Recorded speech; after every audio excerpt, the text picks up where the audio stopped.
Hello, good morning and welcome to my channel and welcome to Dartmoor in Devon.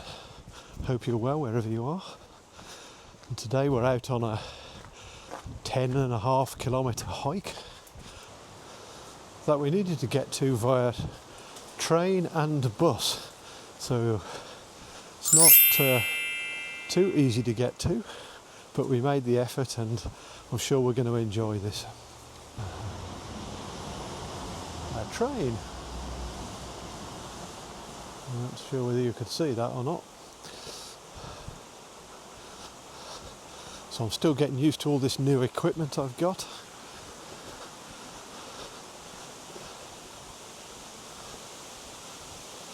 But this is a perfect day for testing it out. It's early February and quite glorious.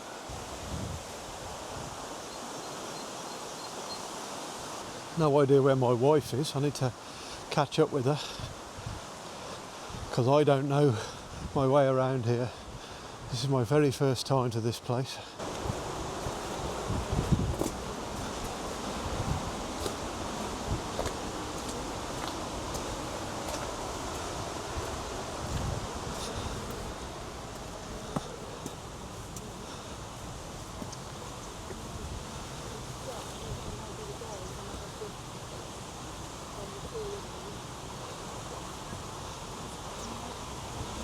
It's a little bit of a challenge. Wow, what an old bridge this is.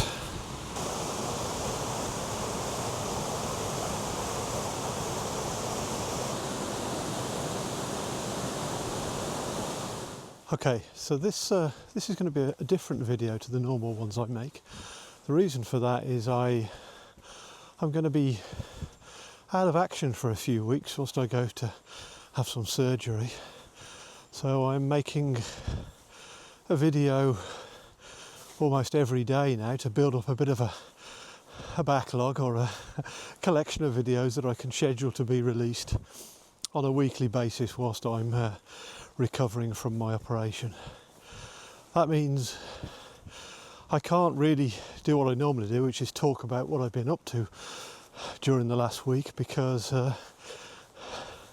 it's only been one day since I actually made my last video, or since I last recorded a video. So I've had to be a bit creative and think of some things that I can talk to you about whilst I'm out hiking. So today what I thought I'd do is I'd reflect back on a blog post I wrote about 11 years ago, I think, and it was called 10 Things I Miss About England. And I thought it'd be interesting to take a look at that and see whether or not I was right to miss those things, and compare how I see the world, or how I see England today compared to how I saw England back then when I was living in Germany. So a little trip down memory lane, but also a chance to reflect on this beautiful country that I now find myself living in and hiking around today. Okay, so the first two things I wrote about that I missed concerned food, and the first of those was fish and chips. So living in Germany, I enjoyed all the German food like currywurst, but I really did miss the fish and chips. And when I came back here to visit, it was one of the first things I'd always do was find a chip shop and go and have cod or haddock chips, maybe some beans or maybe some curry sauce, and that lovely salt and vinegar that you get here as well. So was I right to miss those things? Was I right to miss that food? Well, as it happens, I still miss it now, even though I'm living in England and I'm in a town where there are 3 good chip shops. I still miss that food, and that's because I am now more or less a vegan. So I live on plant-based food, so that means I can't have the fish. I was having the chips and curry sauce to start with, which I thoroughly enjoyed, but then I discovered the curry sauce had got beef extract in, so I've stopped having that as well. And now with my health issues, I'm trying to cut back on the fatty food and the carbohydrates, so I've even stopped having the chips. But when I've recovered from all of this operation and everything, then I will no doubt be having chips again. And I haven't ruled out the possibility of having fish. It does tempt me a lot. That nice white flaky fish covered in that crispy batter is always very tempting for me, and it wouldn't surprise me if one day I don't give in to that temptation. Right, I've made a rookie error today bringing out my new equipment, but I didn't bring the wind protector for my microphone, and whilst it wasn't windy where we were before, now we're climbing up high onto this moorland. I can feel a little bit of wind, so I hope this doesn't spoil the quality of the audio. But I continue to learn about how to produce good videos, so there's another lesson learned for me. Okay, back to those 10 things I used to miss about England, and the second one is full English breakfast. So again, one of the first things I would do when I used to come back to England, particularly if I was staying in a hotel, was to order a full English breakfast. And I used to love that crispy bacon, the Cumberland sausages, the fried egg with the runny yolk, the toast, the beans, just all of it, even black pudding. And of course, being a vegan, as I just said, I can no longer indulge in that. But there are some quite good vegan options around the full English breakfast. So you can get vegan sausages that are, in my opinion, as good as the ones that are made of meat. You can even get vegan bacon. My wife can make scrambled egg style food made from tofu, which is very nice. And of course we can have the toast and the beans and the grilled tomatoes. So I am able to still enjoy an English breakfast, even though it's not quite the same as what it used to be when I was a meat eater.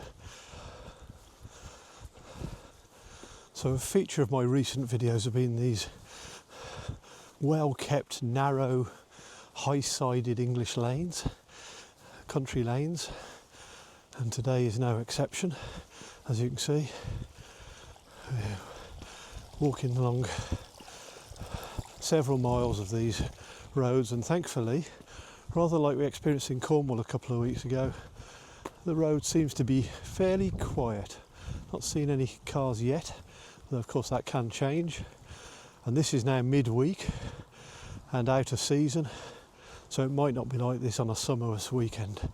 But for today we seem to have the lane pretty much to ourselves, which is something to be grateful for.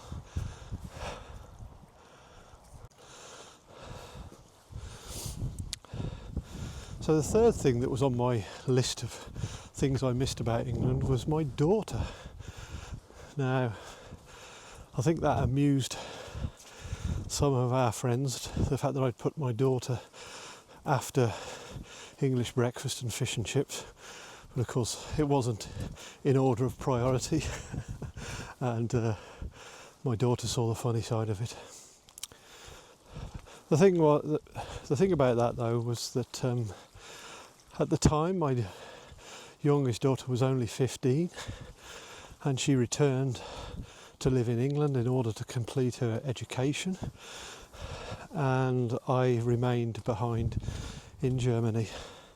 And so I felt like I'd lost my daughter at a relatively young age. You hope they hang around until at least 18 and maybe that they come back even after university. But that's not happened in our case. So she left home when she was 15 and she's now 26 and I've never lived with her since then really. But now we do live in the same country at least, and during our first 3 or 4 months living here we've got to see her maybe on a monthly basis, perhaps even a little bit more often. So that's really nice. we've accepted the situation, and I think we're closer for it in some ways, because we've been on a journey together. We enjoy the times when we do get together, and we make the most of our moments when we're in each other's company. Now, the strange thing about our situation now is I'm closer to my younger daughter, but now I'm further away from my older daughter. So my other daughter lives in Berlin, and it's much more difficult to see her. So they've kind of swapped places really. So now I get to see my younger one more often, but my older one less frequently. But that's life. And I love Berlin, and we've got a fantastic excuse to go to that wonderful city. And Berlin, in my opinion, is one of the best cities in the world for vegan restaurants. So definitely looking forward to our next trip out there. Okay, the next one on my list was Britain's industrial heritage. And my best guess is that what I was referring to were the steam railways, because that is something special about this country. Back in the 60s, I think it was, and lots of the local branch lines were closed, which was a very sad and unfortunate policy that the government implemented. But it created an opportunity, and that is volunteers all over the country bought up these disused railway lines and used them as steam railways.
But anyway, I was on to my fourth of 10 reasons why I missed England, and that was about the friendly people.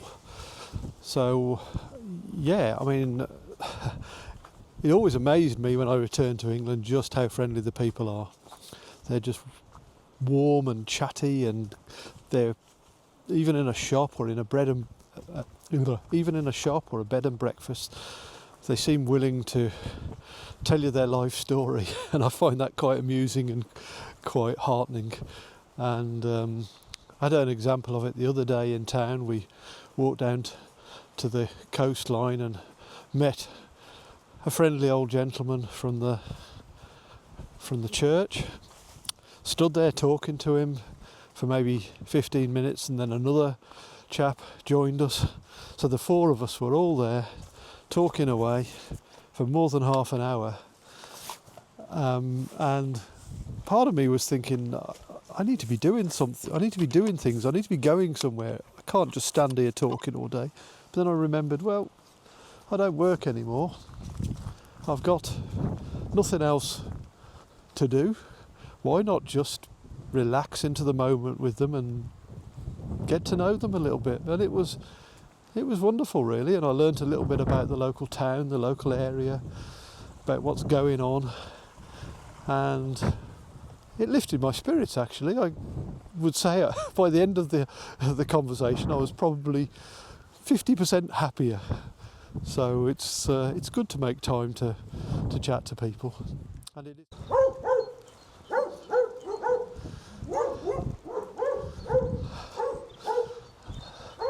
Some very big dogs in that house. Made me feel a little bit nervous as I walked past that gate. Wouldn't want to take them on. I think there were 3 or 4 Dobermans, so don't want to get on the wrong side of them. Oh.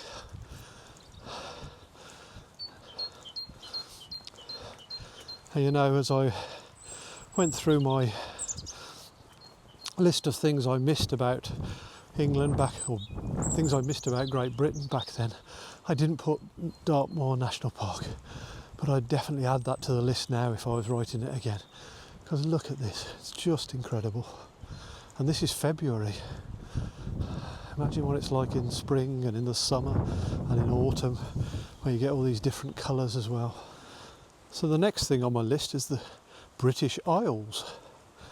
Now, I think I wrote that there's over 5,000 islands that make up the British Isles. But I also think I read somewhere more recently that there's over 6,000. So I'm not sure, you need to check your own facts with that. But I think that's detail. I think what matters is there are a very large number of islands scattered around this part of the world. And that makes for a very beautiful coastline, because many of these islands are not far off the main 2 big islands, which are Great Britain and Ireland. On some of these islands there is incredibly important wildlife, and obviously we don't have a car, and we haven't had so much time since we've got back here for exploring the whole of the British Isles. But we do have some islets and some sea stacks near to where we live, and maybe I'll show you one, which is Thatcher Rock, and yeah, apparently there are some important species of birds that live on there, and yeah, it is a wonderful feature of this part of the world. And now we've arrived somewhere where there's some benches and we can eat our lunch. That's just what we hoped for. That's something we sometimes struggle with walking around here, is we can't find anywhere to sit down and eat. But here we are, look, fantastic. What a perfect spot.